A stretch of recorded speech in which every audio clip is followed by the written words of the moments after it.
Moi, c'est pas pour donner des leçons, mais c'est juste partager ce que j'ai vécu. Qu'est-ce qui m'a poussé dans l'agriculture? À la base, je suis qu'un simple vendeur de tissus, de t-shirts, de chaussures,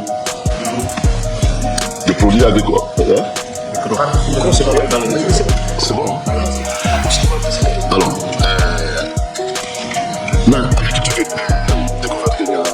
je me suis posé la question. Comment les Marocains arrivent à nous amener quelque chose qui est constitué de plus de 80% d'eau, traverser une grande partie du Maroc, traverser la Mauritanie, nous amener ça au Mali et nous vendre ça à 7 000 francs le kilo? Visiblement, il y a un problème. Et surtout, à ma connaissance, je ne suis pas très bon en géographie. Il n'y a pas de grands fleuves au Maroc. Et je me suis rendu compte que ils font des forages en plein désert, ils font des pastèques et ils nous amènent ces pastèques-là. Carottes, pastèques, melons, rouges, 4000 km. Il y a un problème. Comme moi, dans la nature, je suis curieux, je veux comprendre. Je ne fais pas beaucoup de théories. C'est là où j'ai décidé, bon, je vais faire un essai. Alors, j'ai décidé de commencer par un projet de 5 hectares. Si les 5 hectares, pour la première phase, 10 800 pieds de pastèques. 10 800 pieds de pastèques. Si les 10 800 pieds de pastèques, on a pied bas dessous, on a à peu près 10 kilos. 10 kilos. Quand les gens, quand on gagne à 1000 francs le kilo, on l'a produit à 45 jours.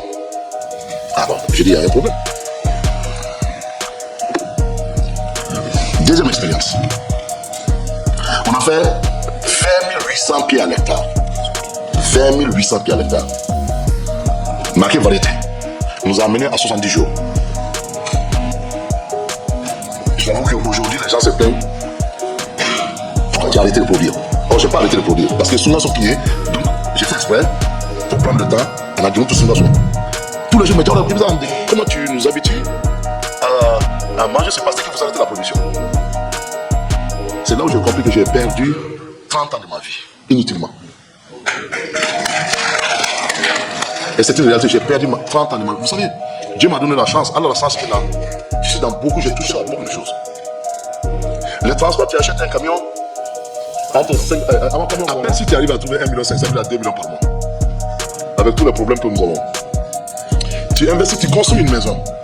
J'ai pris l'exemple de Sylvain Bamako. Tu construis une maison pour acheter un bon terrain à la CIDM, pour avoir le retour à l'investissement. Il te faut au minimum 200 millions pour un terrain de 1000 mètres à 200 000 francs le mètre carré. Il te faut au minimum 200 millions pour avoir un terrain de 1000 mètres carrés. Il faut construire au minimum.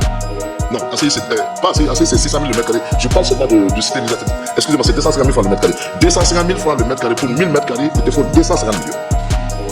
Il faut construire une maison au minimum de 250 millions pour prétendre avoir location à 1 500 000 par mois. Donc un investissement de 500 millions qui va te rapporter 17 millions par an. Or tu as investi 500 millions.